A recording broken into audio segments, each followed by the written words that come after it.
ascoltatori, benvenuti a Voce d'Arte da Manuela Moschin. Oggi visitiamo un luogo importantissimo, ma che è un po' nascosto di Venezia. Siamo nella scuola di San Giorgio degli Schiavoni, dove si trova un ciclo pittorico realizzato da Vittore Carpaccio.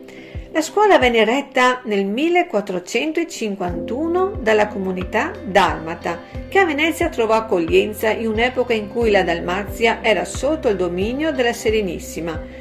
E la scuola si trova nel sestiere di Castello, in Calle dei Furlani, proprio a 2 passi dal Ponte della Comenda, ed è proprio qui che tra il 1502 e il 1507 Carpaccio, che era uno dei grandi maestri veneziani, dipinse una serie di teleri dedicati ai santi protettori della confraternita, che sono San Giorgio, San Girolamo e San Trifone.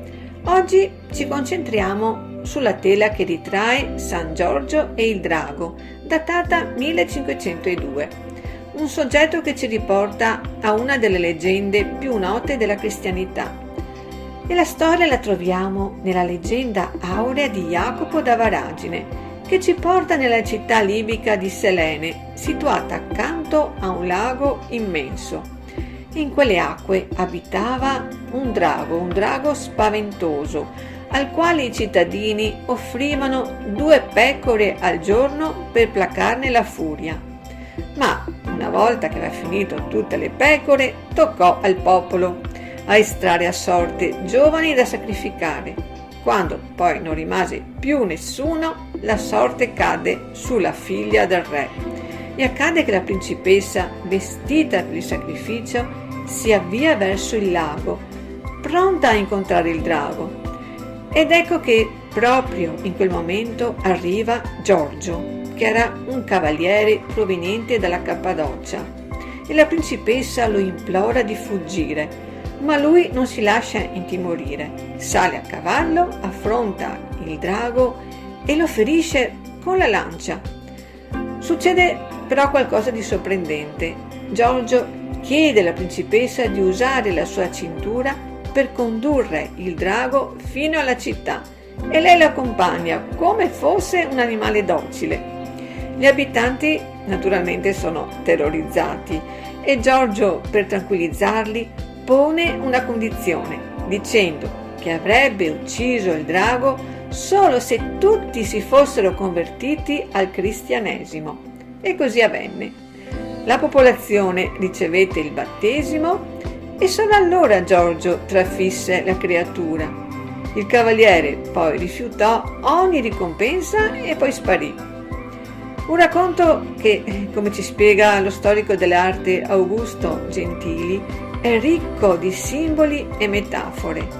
La cintura, per esempio, non è solo un dettaglio narrativo, ma rappresenta la vittoria sulla lussuria e segna proprio il passaggio della principessa da vergine a donna, pronta al matrimonio.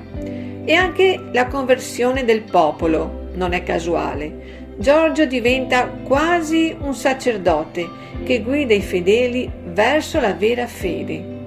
E se guardiamo la tela di Carpaccio ritroviamo tutto questo. San Giorgio a cavallo è colto nell'attimo in cui trafigge il drago. La principessa è un po' distante, appare sulla destra. L'ambiente è aspro, desertico, con tonalità terrose che rafforzano l'atmosfera drammatica. E ai piedi del cavallo notiamo resti macabri. Vediamo scheletri di uomini e donne, ossa sparse, perfino un piede staccato. E poi lo sfondo, la città di Selene, con torri e castelli, e dove si intravedono una nave e un veliero. E così, davanti a questo dipinto, non vediamo solo un episodio leggendario, ma una storia universale, ossia la lotta del bene contro il male, della fede contro il caos, della speranza che nasce anche nei momenti più bui. E allora vi invito, se vi trovate a Venezia, a entrare nella scuola di San Giorgio degli Schiavoni. Fermatevi davanti a questo capolavoro di Carpaccio. Ora ti saluto con l'arte che illumina l'anima. Alla prossima puntata di Voce d'Arte. Ciao!